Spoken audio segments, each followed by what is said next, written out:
Halo semuanya, kembali lagi di Sunyiwara. Semua berawal dari sunyi, kemudian menjadi wara. Sebelum kita mulai, tekan terlebih dahulu tombol subscribe, serta nyalakan juga tombol loncengnya, agar mendapatkan notifikasi dan tidak ketinggalan cerita Sunyiwara berikutnya.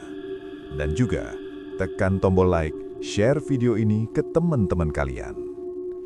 Buat kalian yang punya pengalaman atau cerita horor pribadi, baik itu kejadian nyata, pengalaman keluarga, atau cerita yang sampai sekarang masih kepikiran, kalian bisa langsung kirim ceritanya ke email sunyiwara.official@gmail.com. Dan seperti apa cerita kali ini? Mari kita mulai.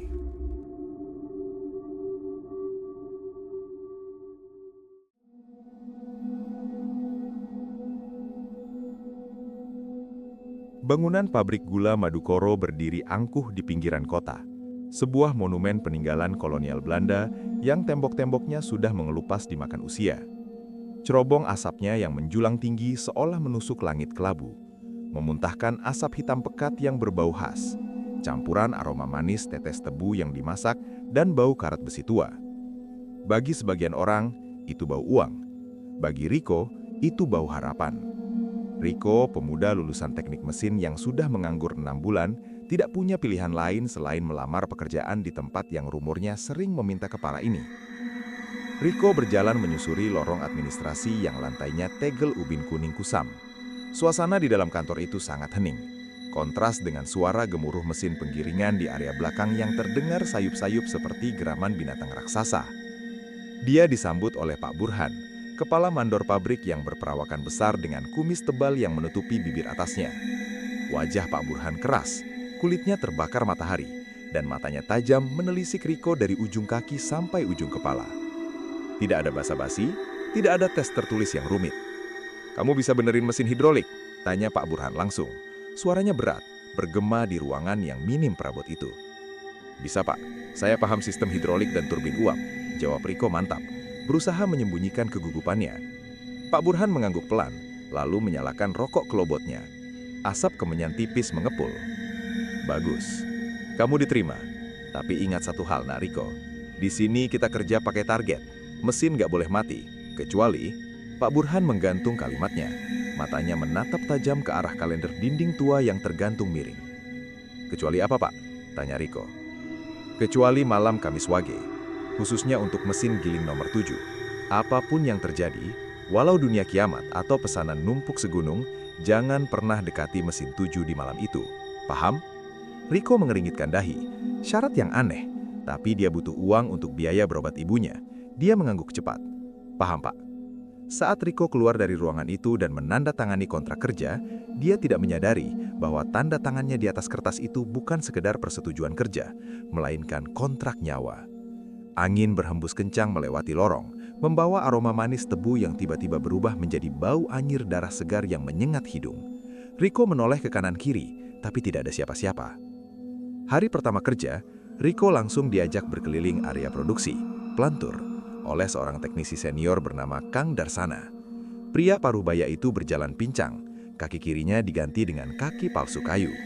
Kang Darsana orangnya ramah, tapi matanya selalu terlihat waspada, seolah-olah dia takut ada yang menyergapnya dari belakang.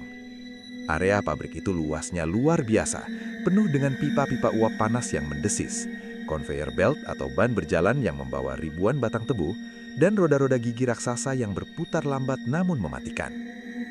Itu stasiun gilingan 1-5, mesin baru buatan Jepang, aman, jarang rewel. Jelas Kang Darsana sambil menunjuk deretan mesin yang bising. Mereka berjalan terus ke bagian sudut pabrik yang pencahayaannya lebih remang-remang. Lampu neon di sana berkedip-kedip, segan untuk hidup sepenuhnya. Di sudut yang gelap dan lembab itu, berdiri sebuah mesin gilingan yang ukurannya 2 kali lebih besar dari mesin lainnya. Besinya hitam legam, bukan dicat, melainkan karena tumpukan oli dan kerak yang sudah membatu puluhan tahun. Di bodinya, tertulis angka 7 dengan cat merah yang catnya meleleh ke bawah seperti tetesan darah. "Nah, ini dia, Simbah," bisik Kang Darsana. Suaranya mendadak pelan. Riko menatap mesin nomor 7 itu. Mesin itu mati, tidak beroperasi. Tapi entah kenapa Riko merasakan aura yang menekan dada. Mesin itu terlihat seperti makhluk hidup yang sedang tidur, menunggu waktu untuk bangun. "Kenapa nggak dinyalain, Kang? Sayang kan kapasitasnya gede." Kang Darsana langsung menepuk bahu Riko keras. "Hus, jangan ngomong sembarangan. Mesin ini cuma dinyalain kalau kepepet, dan perawatannya ribet." "Ribet gimana?" "Olinya khusus, pelumasnya nggak sembarangan," jawab Kang Darsana ambigu. Saat Riko mendekat untuk melihat panel kontrol mesin itu, dia mendengar suara aneh. Gluduk, gluduk, sret. Suara itu berasal dari dalam perut mesin, seperti suara tulang yang digiling. Riko mundur kaget. "Kang, itu ada suaranya, padahal listriknya mati." Kang Darsana menarik lengan Riko menjauh. "Angin itu, cuma angin lewat pipa. Udah, ayo balik ke pos, jangan lama-lama di dekat Simbah." Riko menurut, tapi dia yakin itu bukan suara angin, itu suara kunyahan. Riko mendapatkan jatah loker di ruang ganti karyawan untuk menaruh tas dan baju gantinya. Lokernya bernomor 113, sebuah lemari besi berkarat yang engselnya berdecit nyaring saat dibuka. Ruang ganti itu bau keringat apek dan sabun batangan murah. Saat Riko membersihkan bagian dalam loker itu, tangannya meraba sesuatu yang terselip di celah antara dinding loker dan bagian atasnya. Sebuah buku catatan kecil yang sampulnya sudah sobek. Riko menarik buku itu keluar. Kertasnya sudah menguning dan rapuh. Dia membukanya di bawah cahaya lampu ruang ganti yang temaram. Tulisan di dalamnya ditulis dengan tangan yang terburu-buru, menggunakan tinta pulpen yang kadang tebal, kadang tipis. 2 Mei 1998, Simbah lapar lagi. Tono hilang. Mandor bilang Tono pulang kampung. Bohong, aku lihat sepatunya di bak ampas. 14 Juni 1998, malam Kamis Wage. Mereka maksa nyalain. Getarannya beda. Bunyinya bukan ngung-ngung, tapi tolong-tolong. 3 Juli 1998, aku nggak kuat. Darahnya muncrat sampai ke atap. Pak Burhan cuma diam aja. Halaman terakhir buku itu kosong. Hanya ada noda coklat tua yang Riko curigai sebagai darah kering. Buku catatan itu milik penghuni loker ini sebelum Riko. Riko membalik halaman depan untuk mencari nama pemiliknya. Tertulis nama Haryo. "Haryo," gumam Riko. "Lagi ngapain kok?" Suara berat menegur dari belakang. Riko terlonjak kaget, menyembunyikan buku itu ke balik punggungnya. Ternyata itu rekan kerja sebayanya, Budi, yang baru selesai shift pagi. Bud, enggak, ini lagi bersihin loker." "Oh ya, kamu tahu orang namanya Haryo enggak? Dulu kerja di sini mungkin?" tanya Riko mencoba santai. Wajah Budi yang tadinya ramah langsung berubah datar. Dia celingungan memastikan tidak ada orang lain. "Kok, saran gue ya, jangan sebut nama itu di sini, pamali," bisik Budi. "Emang kenapa?" "Mas Haryo itu teknisi terbaik di sini dulu, tapi dia hilang misterius pas shift malam tahun lalu. Katanya sih kabur bawa duit perusahaan, tapi ya lu tahulah desas-desus pabrik." Budi tidak melanjutkan kalimatnya, dia buru-buru mengambil tasnya dan pergi. "Gue balik duluan ya, ingat kok, tutup kuping kalau dengar suara aneh." Riko berdiri terpaku. Catatan di buku itu dan reaksi Budi mengonfirmasi satu hal. Pabrik ini menyimpan mayat di balik deru mesinnya. Seminggu bekerja, akhirnya giliran Riko mendapatkan jatah shift malam, pukul 22.00 hingga 06.00. Suasana pabrik gula di malam hari jauh berbeda dengan siang hari. Jika siang hari bising dan sibuk, malam hari terasa sunyi namun mencekam. Hanya beberapa lampu sorot yang menyala, menciptakan bayangan-bayangan panjang yang menari di dinding. Suara mesin giling terdengar lebih bergema, memantul di atap seng yang tinggi. Tugas Riko malam itu adalah mengecek tekanan uap di stasiun ketel, boiler, dan melumasi roda gigi di jalur konveyor tebu. Dia bekerja sendirian di area belakang, hanya ditemani senter dan kunci Inggris. Sekitar pukul 2 dini hari, Riko merasa ada tetesan air yang jatuh mengenai helm proyeknya.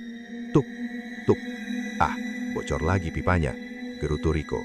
Dia mendongak ke atas, menyorotkan senternya ke arah pipa-pipa uap yang malang melintang di langit-langit setinggi 10 meter.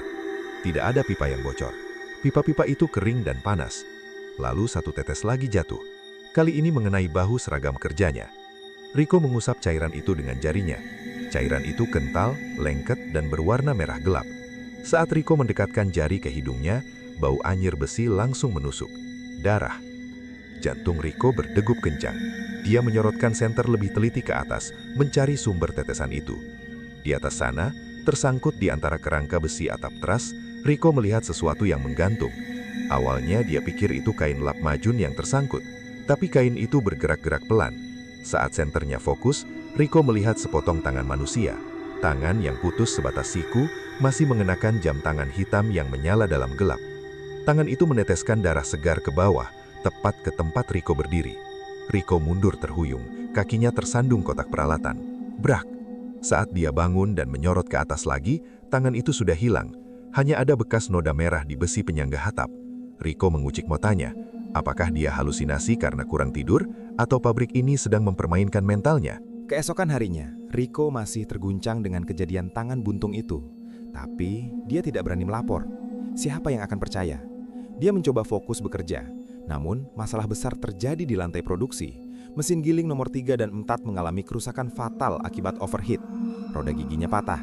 Produksi gula terhenti total, sementara truk-truk mengangkut tebu sudah antre mengular di halaman pabrik. Jika tebu tidak segera digiling dalam 24 jam, kadar gulanya akan turun drastis dan pabrik rugi miliaran. Pak Burhan mengamuk di ruang kendali. Dia membanting telepon, memaki-maki semua teknisi termasuk Riko dan Kang Darsana. "Saya nggak mau tahu, mesin harus jalan, stok gula di gudang menipis," teriak Pak Burhan. Wajahnya merah padam. "Tapi Pak, suku cadang mesin 3 baru datang lusa dari Surabaya. Kita nggak bisa apa-apa," jawab Kang Darsana memelas. Pak Burhan terdiam sejenak, napasnya memburu. Matanya beralih menatap layar CCTV yang menampilkan sudut gelap pabrik. Mesin giling nomor 7. "Hidupkan nomor 7, perintah Pak Burhan datar." Kang Darsana membelalak. "Pak, jangan gila, nanti malam itu malam Kamis Wage. Bapak sendiri yang bikin aturan itu." Pak Burhan menatap Kang Darsana dingin. "Aturan dibuat untuk situasi normal. Sekarang situasi darurat. Kita bisa bangkrut kalau berhenti produksi. Nyalakan nomor 7 sekarang. Siapkan olinya. Saya yang tanggung jawab." Kang Darsana menggeleng keras. "Saya nggak berani, Pak. Bapak cari orang lain saja. Saya mau pulang." Pak Burhan mencibir, lalu menunjuk Riko yang berdiri di pojok. "Kamu, anak baru. Kamu butuh duit kan buat ibumu? Nyalakan mesin 7. Saya kasih bonus 3 kali lipat gaji bulananmu kalau mesin itu jalan malam ini." Riko terdiam. 3 kali lipat gaji. Itu cukup untuk operasi ibunya. Logika kemiskinan bertarung dengan insting ketakutan. Riko teringat buku harian Haryo, teringat tetesan darah semalam, tapi bayangan wajah ibunya yang sakit lebih kuat. "Baik Pak, saya kerjakan," jawab Riko pelan. Kang Darsana menatap Riko dengan pandangan horor. "Koh, jangan Koh, lu nggak tahu apa yang lu hadapi." "Maaf Kang, saya butuh uangnya." Riko mengambil kunci panel mesin 7 dari tangan Pak Burhan. Kunci itu terasa dingin sedingin es dan berat seolah terbuat dari dosa. Malam Kamis Wage akan segera tiba, dan Riko baru saja menyetujui kontrak kematiannya. Matahari telah tenggelam sempurna, digantikan oleh langit malam yang mendung tanpa bintang. Jam dinding di pos satpam menunjukkan pukul 21.30 WIB. Setengah jam lagi menuju pergantian hari dalam kalender Jawa, masuk ke weton Kamis Wage. Area di sekitar mesin giling nomor 7 terasa jauh lebih dingin daripada area lain di pabrik. Seolah-olah ada AC raksasa yang menyorot langsung ke titik itu, padahal udara di luar sangat pengap. Riko berdiri di depan mesin raksasa itu dengan membawa kunci Inggris dan sebuah jerigen besi yang diberikan langsung oleh Pak Burhan tadi sore. "Pakai oli ini buat pelumas awal, jangan pakai oli dari gudang logistik," pesan Pak Burhan tadi, menyerahkan jerigen berwarna hitam kusam yang beratnya tidak wajar. Riko membuka tutup jerigen itu. Bau yang keluar bukan bau kimia petroleum atau oli sintetik. Bau itu menusuk hidung, membuat perut Riko mual seketika. Baunya anyir seperti bau pasar daging di pagi hari, bercampur dengan bau bunga kantil yang layu. Riko menyenter isi jerigen itu. Cairannya kental, berwarna merah kehitaman, bukan bening keemasan seperti oli mesin pada umumnya. Riko mencoba menepis pikiran buruknya. Mungkin ini oli khusus heavy duty tipe lama, pikirnya menghibur diri. Dia mulai menuangkan cairan itu ke dalam lubang lubrikan utama mesin. Glek, glek, glek. Suara cairan itu masuk ke dalam mesin terdengar aneh. Mesin itu seolah menelan cairan tersebut dengan rakus. Biasanya oli akan mengalir lambat karena viskositas, tapi cairan ini langsung lenyap ke dalam perut mesin, disusul suara desis pelan seperti air yang diteteskan ke wajan panas. Saat Riko sedang mengelap sisa cairan yang tercecer di bibir lubang tangki, dia melihat seekor tikus got besar berlari melintasi kakinya. Tikus itu tidak lari menjauh dari Riko, melainkan lari menjauh dari mesin. Tikus itu tampak panik, menabrak tembok lalu lari lagi secepat kilat keluar dari area itu. Hewan tahu lebih dulu ketika bahaya datang. Riko gemetar, tangannya yang terkena sedikit cairan merah itu terasa panas dan gatal. Dia mencucinya dengan bensin, tapi bau anyir itu tidak mau hilang, menempel di pori-pori kulitnya seperti dosa yang tak terusapkan. Pukul 22.15 WIB, malam Kamis Wage resmi dimulai. Truk-truk pengangkut tebu sudah menumpahkan muatannya ke chain yard halaman tebu. Conveyor belt yang menuju ke mulut mesin nomor 7 sudah penuh dengan batang-batang tebu yang siap digiling. Rico berdiri di panel kontrol. Jarinya berada di atas tombol start yang berwarna hijau pudar. Di belakangnya, Pak Burhan mengawasi dari balik kaca ruang supervisor dengan tangan bersedekap. Wajahnya tegang namun penuh ambisi. Rico menarik napas panjang, berdoa dalam hati semoga ibunya selamat, lalu menekan tombol itu. Klak, listrik mengalir. Biasanya, mesin gilingan tebu akan mengeluarkan suara dengungan dinamo atau humming yang semakin tinggi nadanya, diikuti oleh suara gemuruh roda gigi yang berputar. Tapi mesin nomor 7 berbeda. Suara pertama yang keluar bukan dengungan listrik. Duk, duk, duk. Suaranya berat, berirama, dan lambat. Seperti suara detak jantung raksasa yang bergema di dalam rongga besi. Lantai di bawah kaki Rico bergetar seirama dengan detak itu. Lampu neon di atas kepala Rico berkedip-kedip seolah arus listriknya tersedot habis oleh mesin itu. Perlahan, roda gila raksasa di samping mesin mulai berputar. Kriet, kriet.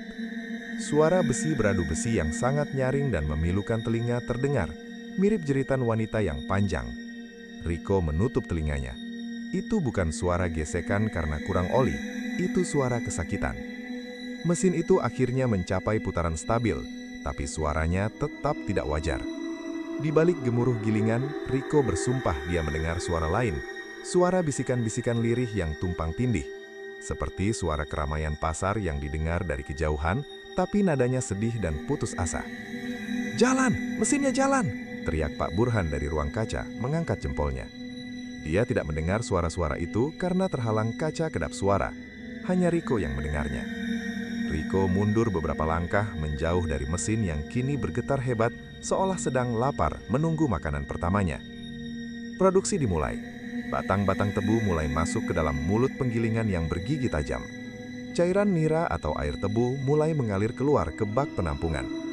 Untuk menjaga agar feeding atau umpan tebu lancar, Pak Burhan menugaskan 2 orang buruh harian lepas, Yanto dan Surip, untuk berjaga di sisi konveyor dengan tongkat bambu, memastikan tidak ada tebu yang macet. Yanto adalah pemuda desa yang lugu, baru bekerja 3 hari. Dia tidak tahu menahu soal mitos mesin 7. Sekitar 1 jam beroperasi, mesin berjalan lancar, meski suaranya makin bising. Yanto terlihat kelelahan, matanya sayu karena mengantuk. Tiba-tiba, ada tumpukan tebu yang tersangkut di bibir gilingan. Yanto dengan sigap mencoba mendorong tumpukan tebu itu menggunakan tongkat bambunya. Namun, tongkat bambu itu terjepit di antara 2 roda gigi yang berputar berlawanan. Sesuai prosedur, Yanto harusnya melepaskan tongkat itu. Tapi entah kenapa, tangan Yanto seperti terpaku pada tongkat tersebut. Dia tidak melepaskannya. "Lepasin, Yan! Lepasin!" teriak Surip yang ada di sebelahnya. Rico yang melihat kejadian itu dari panel kontrol langsung memukul tombol emergency stop berwarna merah besar. Tombol itu ditekan. Klik. Tapi mesin tidak berhenti. Lampu indikator stop menyala, tapi putaran mesin justru makin kencang. Rico panik. Dia memukul tombol itu berkali-kali. Sistem kelistrikan mesin itu seolah memutus koneksi dengan panel kendali dan mengambil alih kendali sendiri. Di bawah sana, Yanto menjerit histeris. Tubuhnya terseret mendekati mulut gilingan. "Tolong, tanganku lengket!" teriak Yanto. Surip mencoba menarik pinggang Yanto, tapi kekuatan tarikan mesin itu setara 10 kerbau. Krak! Suara tulang patah terdengar jelas di tengah kebisingan. Lengan kanan Yanto masuk ke dalam gilingan sampai sebatas siku. Darah segar muncrat membasahi tumpukan tebu. Anehnya, begitu darah segar itu menyentuh gerigi besi, mesin itu tiba-tiba melambat dan berhenti sendiri, seolah-olah sudah kenyang dengan appetizer yang diberikan. Yanto pingsan karena syok dan rasa sakit. Surip gemetar hebat melihat lengan temannya yang kini sudah menyatu dengan ampas tebu. Rico terpaku di panel kontrol, melihat tombol stop yang tidak berfungsi. Dia sadar, mesin ini tidak rusak secara teknis. Mesin ini punya kehendak sendiri. Kekacauan terjadi.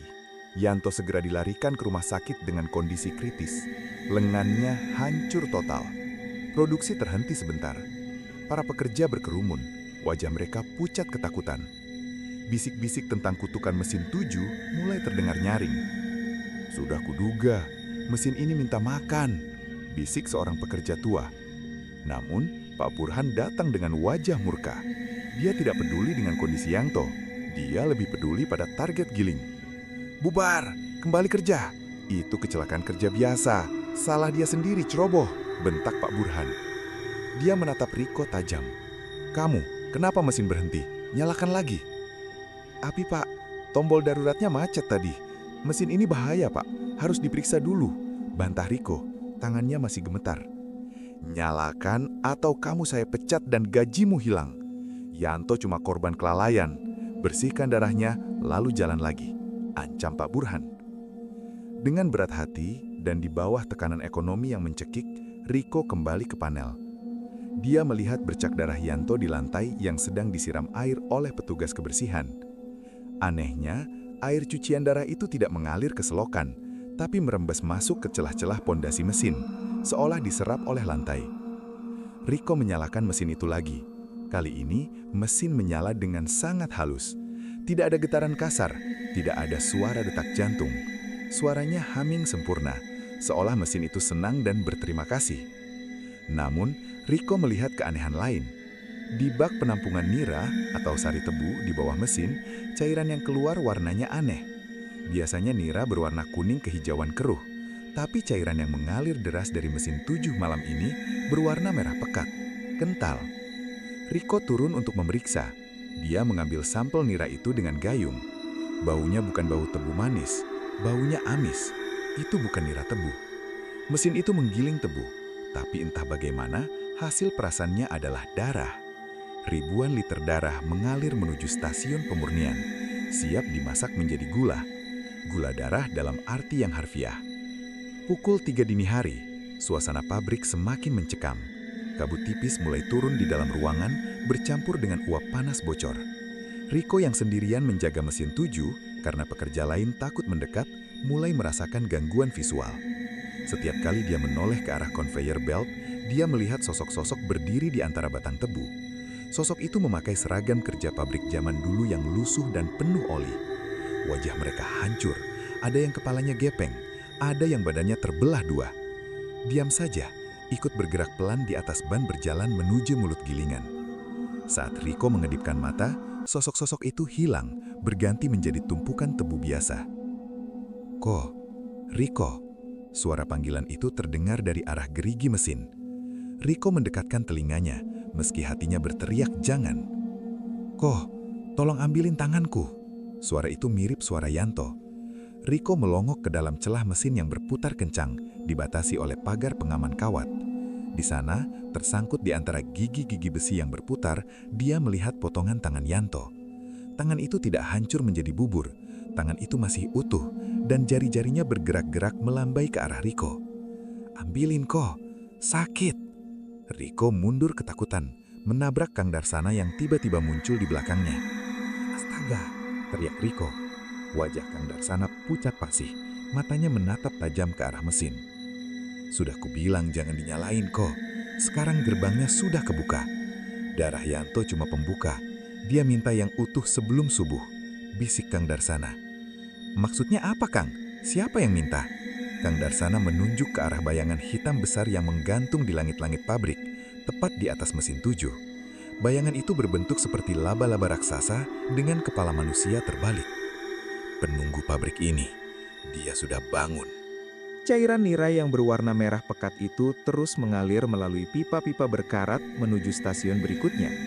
Stasiun penguapan atau evaporator dan stasiun masakan atau vacuum pen. Di sini, nira dipanaskan dengan uap bertekanan tinggi untuk menguapkan kandungan airnya hingga menjadi kristal gula. Biasanya, uap yang keluar dari cerobong stasiun ini berbau manis karamel yang lezat. Namun malam ini, uap yang mengepul memenuhi ruangan pabrik berbau seperti daging bakar yang hangus. Bau amis darah yang dimasak dalam suhu tinggi menciptakan aroma yang membuat perut mual, namun anehnya memikat. Pak Joyo, petugas quality control senior yang bertugas di stasiun masakan, mengambil sampel kristal gula yang baru terbentuk menggunakan tongkat proof stick. Dia mengamati butiran gula di kaca pembesar. Warnanya bukan putih atau coklat kekuningan, melainkan merah delima yang berkilauan indah. Indah sekali, gumam Pak Joyo, matanya melebar tak wajar. Seharusnya sebagai QC, dia langsung membuang produk cacat ini dan membunyikan alarm kontaminasi. Tapi entah sihir apa yang merasukinya, Pak Joyo justru menjilat butiran gula merah itu. Rasanya meledak di lidahnya, manis, gurih, dan metalik. Rasa darah yang terkaramelisasi. Enak, ini gula paling enak, racau Pak Joyo. Dia mulai memakan gula itu dengan rakus, meraupnya langsung dari talang panas yang suhunya bisa melepuhkan kulit.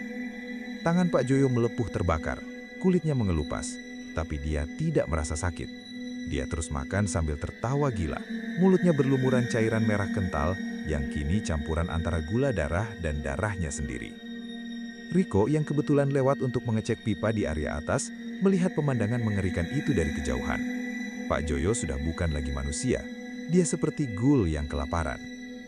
Riko berlari menuju ruang supervisor untuk melapor kepada Pak Burhan. Napasnya memburu, keringat dingin membasahi seragamnya. Dia tidak peduli lagi soal bonus atau gaji, pabrik ini sudah gila. Pak Burhan, kita harus hentikan produksi. Pak Joyo makan gula panas, niranya darah Pak, ini nggak benar. Teriak Riko sambil menggebrak meja Pak Burhan. Pak Burhan yang sedang duduk menghitung tumpukan dokumen produksi perlahan mengangkat kepalanya. Wajahnya tenang, terlalu tenang. Di sudut bibirnya, Riko melihat noda merah. Pak Burhan sedang menyesap secangkir teh yang airnya berwarna merah pekat, teh yang diseduh dengan gula darah produksi malam ini. Kenapa harus berhenti, Riko? Tanya Pak Burhan lembut, namun matanya kosong. Kamu lihat angka ini. Rendemen tebu kita malam ini naik 300%. Gula yang dihasilkan berat, padat, dan warnanya cantik. Pembeli di pasar gelap suka gula merah seperti ini. Harganya mahal. Bapak sadar nggak sih? Itu darah Yanto, itu darah setan, bentak Riko. Pak Burhan berdiri, berjalan mendekati kaca jendela yang menghadap ke arah mesin 7. Setan? Bukan Riko, itu mitra bisnis. Leluhur saya yang membangun pabrik ini sudah buat perjanjian. Setiap 10 tahun mesin itu butuh oli baru, dan sebagai gantinya kita dapat kekayaan. Riko mundur selangkah. Dia melihat pantulan Pak Burhan di kaca jendela. Bayangan Pak Burhan di kaca jendela itu tidak memiliki kepala. Lehernya buntung, menyemburkan darah. Tapi Pak Burhan yang asli masih berdiri utuh sambil tersenyum menyeringai. Kembalilah bekerja, Riko. Pastikan mesin 7 tidak lapar lagi, atau dia akan mencari makan sendiri. Riko lari keluar dari ruangan itu. Dia sadar Pak Burhan sudah tidak bisa diselamatkan. Jiwanya sudah tergadai sepenuhnya pada mesin itu. Riko kembali ke lantai produksi dengan perasaan putus asa. Dia harus mematikan mesin itu sendiri, bagaimanapun caranya. Namun, kondisi di lantai pabrik semakin memburuk. Uap panas yang bocor dari pipa-pipa di langit-langit kini telah membentuk kabut tebal yang menyelimuti seluruh area mesin 7. Kabut itu berwarna kemerahan dan berbau busuk. Para pekerja shift malam yang tersisa sekitar 5 orang mulai bertingkah aneh. Mereka tidak lagi bekerja. Mereka berdiri diam, menatap kosong ke arah kabut. Riko berjalan melewati mereka sambil menutup hidung dengan sapu tangannya. Dia mulai mendengar suara-suara aneh dari dalam kabut. Bukan suara mesin, tapi suara cambuk. Cetar, cetar. Dan suara teriakan kesakitan dalam bahasa Belanda dan Jawa kuno.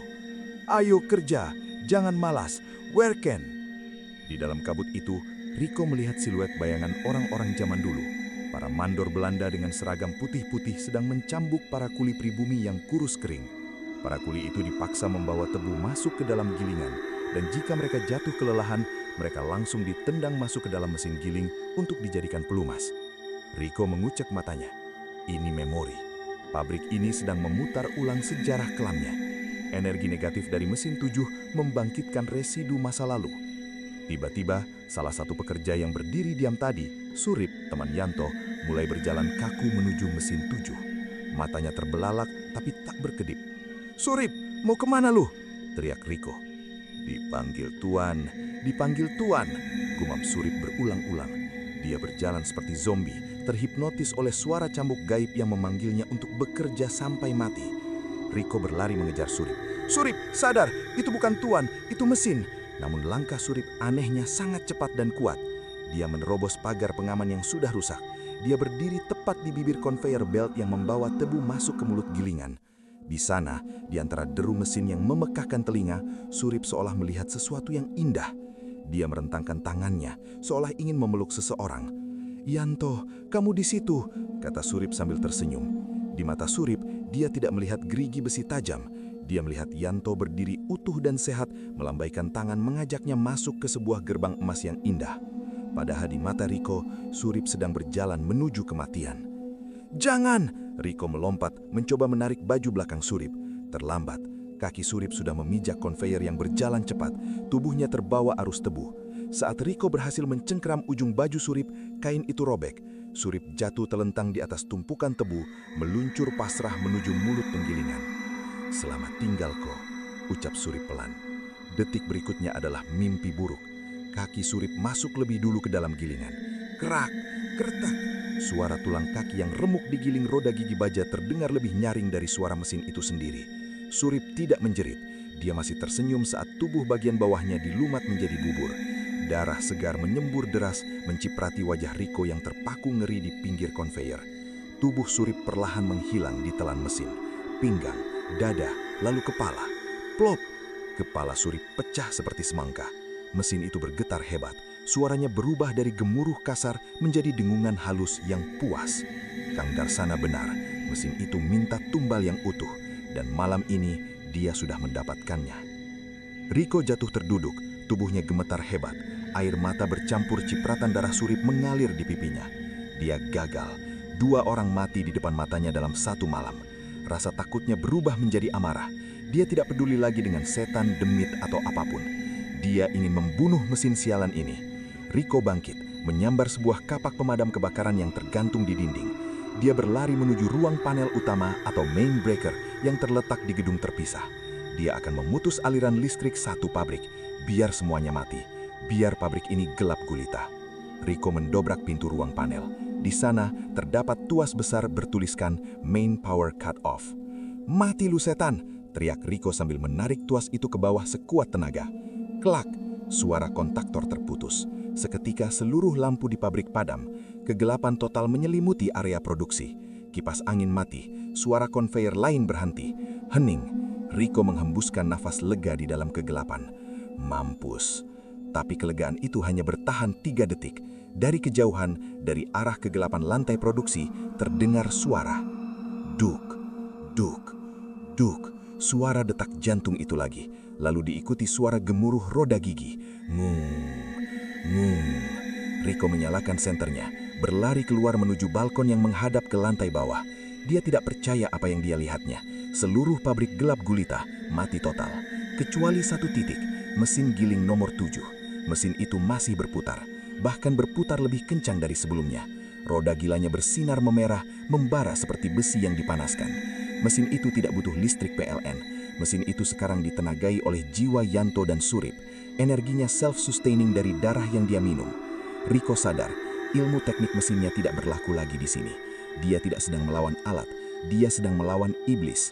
Dan iblis itu baru saja menyelesaikan makanan pembukanya. Target utamanya masih ada di dalam kantor supervisor, yaitu Pak Burhan. Riko berdiri gemetar di balkon, menatap mesin 7 yang berputar sendiri tanpa listrik, menyala merah di tengah kegelapan pabrik. Dia sadar, memutus arus listrik tidak ada gunanya. Dia harus mencari cara lain, cara yang mungkin tidak diajarkan di bangku kuliah teknik mesin. Tiba-tiba, dia teringat buku harian Haryo yang dia temukan di loker. Budi bilang Haryo hilang misterius, tapi Kang Darsana bilang gerbang sudah dibuka. Riko merasa ada petunjuk yang terlewat. Riko berlari kembali ke ruang ganti karyawan yang gelap gulita. Dia menyalakan senternya, menerobos deretan lemari besi. Dia membuka loker nomor 113. Buku itu masih ada di sana. Riko membalik halaman demi halaman dengan panik, mencari solusi. Di halaman terakhir, dia menemukan sebuah lipatan kertas minyak yang diselipkan di balik sampul kulit. Riko membukanya. Di dalamnya, terdapat sebuah paku besi kuning sepanjang jari telunjuk, yang permukaannya diukir dengan rajah, tulisan kuno, kecil-kecil. Di kertas itu tertulis pesan dengan tinta merah. Jika Simbah ngamuk dan gak mau berhenti, jangan matikan listriknya. Percuma. Matikan jantungnya. Pasak paku ini ke dalam lubang governor valve, katup pengatur uap. Itu titik lemahnya. Ini paku yang sudah diruat Kiai Sepuh. Aku nggak sempat pakai karena keburu ditarik. Tulisan itu terputus. Riko merinding. Jadi, Haryo sudah menyiapkan rencana cadangan, tapi dia kalah cepat. Haryo ditarik masuk ke mesin sebelum sempat menancapkan paku ini. Ko. Sebuah bisikan dingin menyapu telinga Riko. Riko menoleh cepat. Di sudut ruang ganti yang gelap, dia melihat bayangan samar. Sosok pria berseragam teknisi, tapi tubuhnya gepeng seperti dilindas truk, dan wajahnya hancur tak berbentuk. Sosok itu menunjuk ke arah pintu keluar, lalu menunjuk ke dada Riko tempat paku itu berada. Itu arwah Haryo. Dia masih di sini, terjebak di antara dimensi mesin dan pabrik, menunggu seseorang menyelesaikan misinya. Saya akan selesaikan, Mas, bisik Riko. Dia menggenggam paku itu erat-erat. Paku itu terasa panas di tangannya, seolah berdenyut melawan energi jahat pabrik. Sementara Riko mempersiapkan senjatanya, di ruang supervisor, Pak Burhan sedang mengalami ekstase kegilaan. Meskipun listrik padam, ruangan itu baginya terlihat terang benderang. Di matanya, pabrik gula yang kotor dan bau ini telah berubah menjadi istana emas. Pak Burhan berjalan keluar dari ruangannya menuju balkon pengawas. Dia menatap ke bawah, ke arah mesin giling nomor 7 yang sedang berputar membara. Namun, yang dilihat Pak Burhan bukanlah mesin penggiling tebu yang berlumuran darah. Yang dia lihat adalah mesin pencetak emas. Cairan merah yang mengalir dari mulut mesin itu, di mata Pak Burhan, adalah lelehan emas murni 24 karat yang berkilauan. Tumpukan ampas tebu di sekitarnya terlihat seperti tumpukan uang kertas dolar. "Kaya, aku kaya raya," seru Pak Burhan. Dia tertawa bahak-bahak, suaranya menggema mengerikan di pabrik yang sunyi. Leluhur menepati janji, emasnya mengalir deras. Pak Burhan mulai menuruni tangga besi menuju lantai produksi. Dia berjalan terhuyung-huyung seperti orang mabuk. Tangannya menggapai-gapai udara, seolah ingin meraup hayalan emas itu. Riko yang baru keluar dari ruang ganti, melihat Pak Burhan berjalan mendekati mesin maut itu. "Pak Burhan, jangan ke sana, itu bukan emas!" teriak Riko dari jauhan. Tapi teriakan Riko tidak terdengar oleh Pak Burhan. Telinga Pak Burhan sudah disumbat oleh bisikan-bisikan manis iblis yang menjanjikan kekuasaan. Pak Burhan terus berjalan, melewati safety line. Dia berdiri tepat di depan roda gila mesin yang berputar kencang. Panas yang memancar dari mesin itu seharusnya membakar kulitnya, tapi Pak Burhan justru merasa hangat dan nyaman. Dia merasa disambut. "Sini, ambil emasnya." Suara mesin itu mendesis, menirukan suara almarhumah ibu Pak Burhan. Riko berlari sekuat tenaga mencoba mengejar Pak Burhan, tapi jarak mereka terlalu jauh. Pak Burhan kini sudah memanjat naik ke atas platform mesin. Dia berdiri tepat di bibir corong gilingan, tempat di mana Surip dan Yanto menemui ajal mereka. "Emas, semuanya milikku," gamam Pak Burhan. Dia berlutut, lalu menjulurkan kedua tangannya ke dalam mulut gilingan, seolah ingin mengambil sesuatu yang berharga di dalamnya. Riko berhenti. Dia tahu sudah terlambat. Dia memalingkan wajahnya. Kretek. Tangan Pak Burhan langsung disambar gerigi besi. Namun tidak seperti Surip yang menjerit kesakitan, Pak Burhan justru tertawa. "Hahaha, emasnya masuk ke tanganku. Terus, terus." Mesin itu menarik tubuh Pak Burhan perlahan tapi pasti. Lengan, bahu, lalu kepala. Tubuh gemuk Pak Burhan ditarik paksa melewati celah sempit antar roda gigi. Tulang rusuknya remuk satu persatu dengan bunyi letupan keras seperti petasan. Darah Pak Burhan, sang pengikat perjanjian, adalah kunci terakhir. Begitu tubuh Pak Burhan habis ditelan, mesin 7 bergetar hebat. Uap merah menyembur dari segala sisi. Pipa-pipa di sekitarnya meledak. Boom, boom. Energi mesin itu meluap, overload. Dia sudah terlalu kenyang, dia tidak stabil, dan sekarang dia siap meledakkan seluruh pabrik ini beserta isinya. Kekacauan total terjadi. Getaran dari mesin 7 begitu kuat hingga membuat baut-baut penyangga atap pabrik berjatuhan. Lantai beton retak, Jika mesin ini meledak, radius ledakannya bisa menghancurkan satu kompleks pabrik dan perumahan warga di belakangnya. Rico tahu, dia harus bertindak sekarang. Dia satu-satunya yang tersisa yang bisa menghentikannya.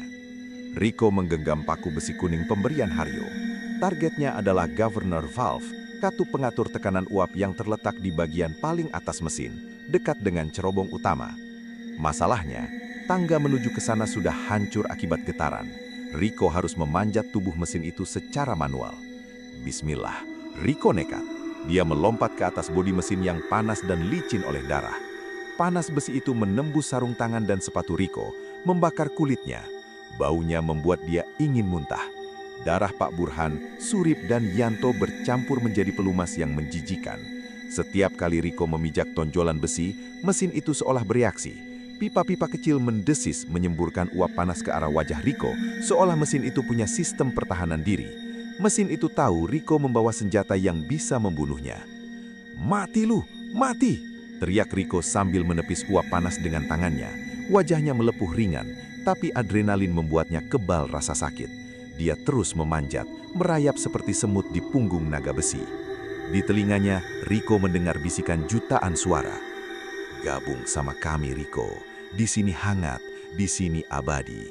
Itu suara jiwa-jiwa yang terjebak di dalam. Rico menggelengkan kepalanya kuat-kuat. "Enggak, gue mau pulang." Akhirnya, Rico sampai di puncak mesin. Di sana, terdapat sebuah katup kuningan besar yang berputar gila-gilaan. Itu jantungnya. Di tengah katup itu, ada lubang kecil ventilasi udara. Itu targetnya. Rico mengeluarkan paku itu. Tangan kanannya memegang paku. Tangan kirinya memegang kunci Inggris besar sebagai palu. Dia harus menancapkannya tepat sasaran dalam sekali pukul. Jika meleset, dia akan jatuh ke dalam gilingan di bawahnya. Rico menyeimbangkan tubuhnya di atas pipa yang bergoyang hebat. Mesin itu meraung, roda giginya berputar semakin cepat hingga menimbulkan percikan api. Bayangan hitam besar penunggu pabrik yang dilihat Kang Darsana tadi kini muncul di atas kepala Rico, siap menyambarnya. "Haryo, bantu gue!"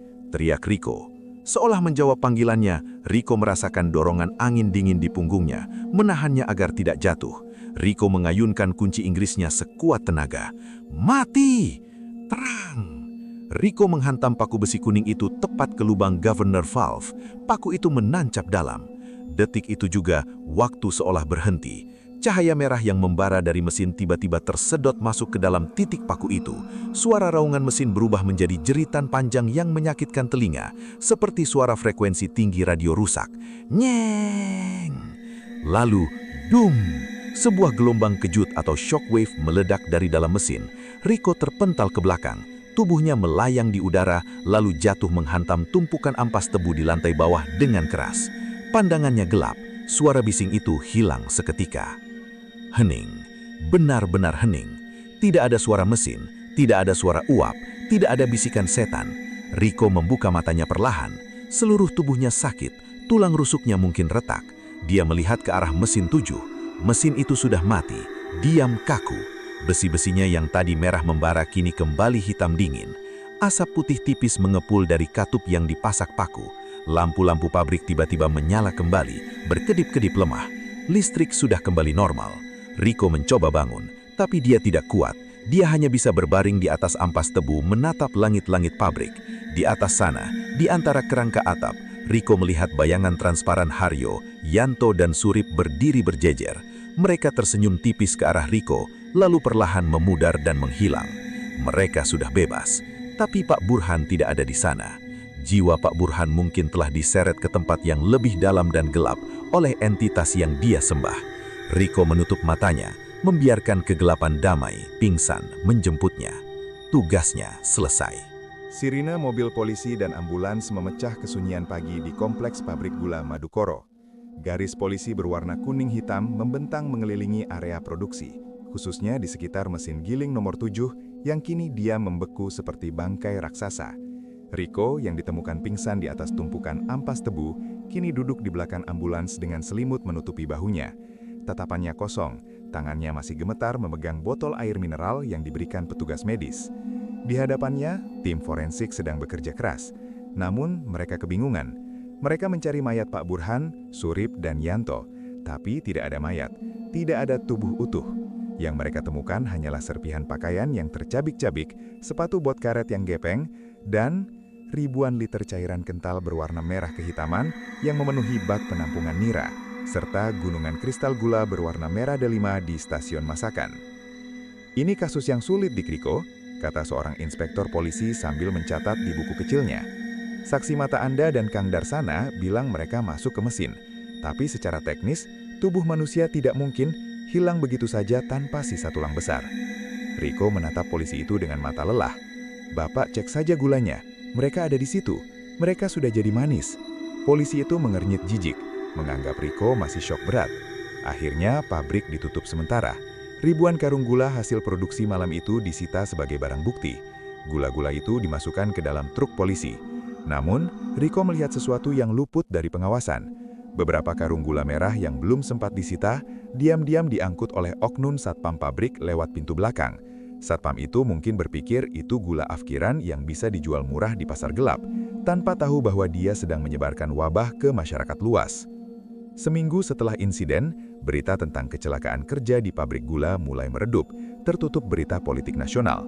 Pabrik Madukoro resmi berhenti beroperasi karena bangkrut dan izinnya dicabut. Riko masih dalam masa pemulihan di rumah kontrakannya. Dia menolak keluar kamar, takut mendengar suara mesin kendaraan yang lewat di depan rumah. Setiap suara ngung dari motor atau kipas angin membuatnya histeris. Sementara itu, di sebuah warung kopi kecil di pinggiran kota sekitar 10 km dari pabrik, teror baru mulai menyebar secara subtil. Seorang ibu pemilik warung baru saja membeli gula curah murah dari seorang penadah barang sisa pabrik. Gula itu warnanya agak kemerahan, tapi rasanya sangat manis. Jadi dia pikir itu gula aren campuran. "Bu, teh manis 1," pesan seorang sopir angkot yang sedang istirahat. Ibu warung menyeduh teh panas, memasukkan 2 sendok gula merah itu.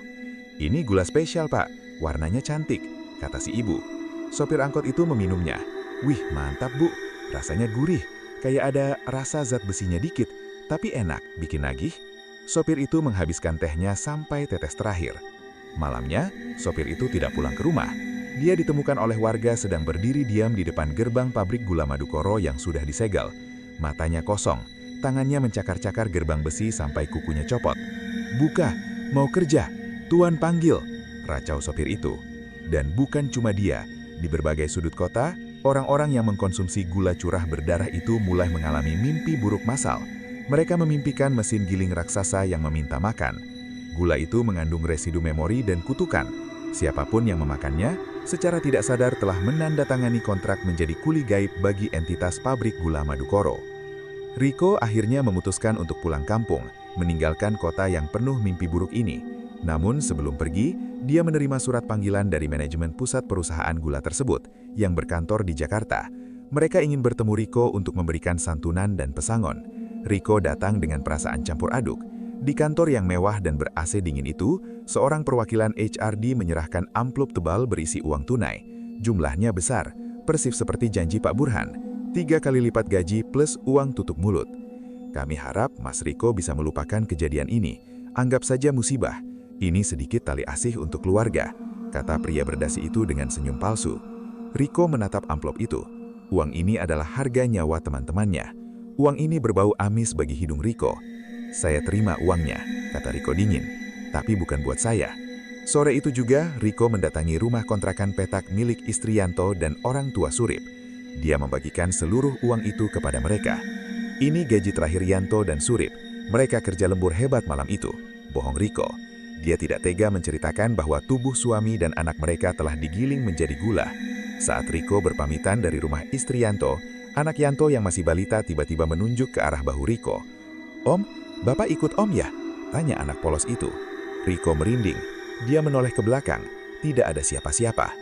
"Bapak senyum, tapi badannya merah semua," lanjut anak itu. Riko sadar, dia tidak benar-benar sendirian. Arwah teman-temannya mungkin sudah bebas dari mesin, tapi sebagian pecahan memori mereka masih menempel pada Riko, saksi hidup terakhir mereka. Riko mempercepat langkahnya, meninggalkan rumah itu dengan air mata tertahan. 1 bulan kemudian, pabrik gula Madukoro mulai dibongkar. Aset-asetnya dilelang untuk menutupi hutang perusahaan. Riko yang penasaran dengan nasib benda itu, diam-diam datang kembali ke lokasi pabrik. menyelinap masuk lewat pagar belakang yang jebol. Pemandangan di sana menyedihkan. Pabrik yang dulu gagah, kini tinggal kerangka. Besi-besi dipotong, pipa-pipa dicopot. Dan di tengah reruntuhan itu, Rico melihat mesin giling nomor 7 sedang dikerumuni orang. Sebuah kren, derek besar, sedang bersiap mengangkat mesin itu. Ada seorang pria Tionghoa gemuk bos besi tua sedang tawar-menawar dengan likuidator aset. Ini besinya bagus, padat, kualitas Eropa zaman dulu. Saya angkut ke peleburan besi di Surabaya, kata bos besi tua itu. Rico panik. Jika mesin itu di bawah, paku besi kuning yang menancap di governor valve bisa saja dicabut atau terlepas saat pengangkutan. Jika paku itu lepas, segelnya akan terbuka lagi. Mesin itu bisa hidup lagi di mana saja. Rico berlari mendekat. "Pak, jangan! Mesin itu bahaya!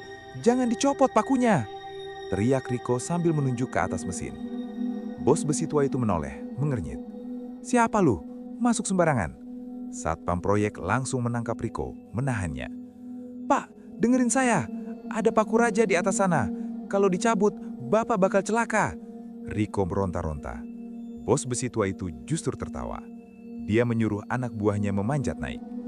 "Coba cek, ada paku nggak? Kalau ada, cabut. Besi tua nggak boleh ada kotoran." Anak buahnya naik, menemukan paku itu. "Ada bos, paku antik. Cabut!" "Jangan!" teriak Rico histeris. Anak buah itu mencabut paku tersebut dengan linggis. Cerak! Seketika, angin kencang berhembus di area pabrik yang panas terik itu. Suara humming rendah terdengar dari dalam perut mesin, meski mesin itu sudah terputus dari pondasinya. Rico diseret keluar oleh satpam, sementara mesin itu diangkut naik ke atas truk tronton. 6 bulan berlalu, Rico kini bekerja di sebuah bengkel motor kecil di desanya, jauh dari hiruk-pikuk industri. Dia mencoba hidup normal, meski setiap malam dia harus tidur dengan lampu menyala. Trauma itu perlahan memudar menjadi bekas luka yang kering.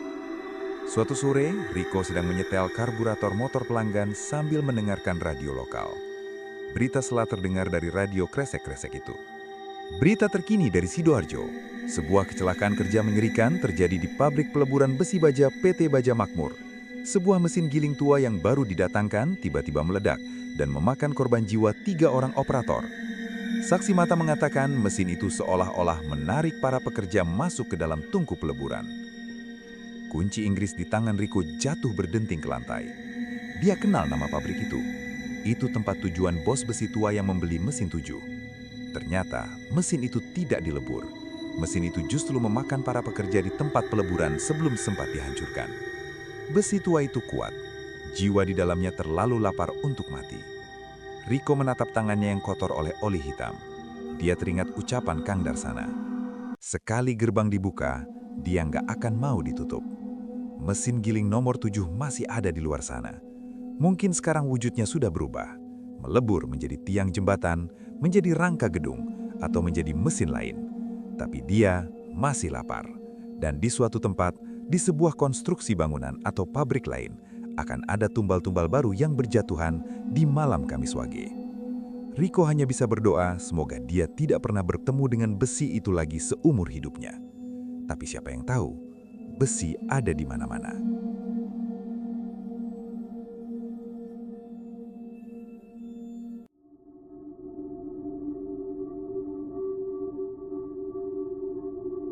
Dan itulah akhir dari cerita kali ini.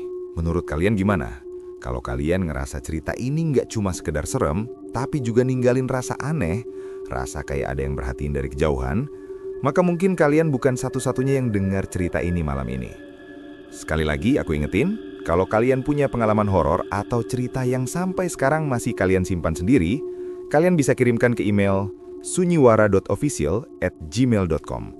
Karena di Sunyiwara, semua berawal dari sunyi, kemudian menjadi wara. Aku pamit. Sampai ketemu di cerita Sunyiwara berikutnya. Dan ingat, kalau malam makin sunyi, belum tentu kalian benar-benar sendiri.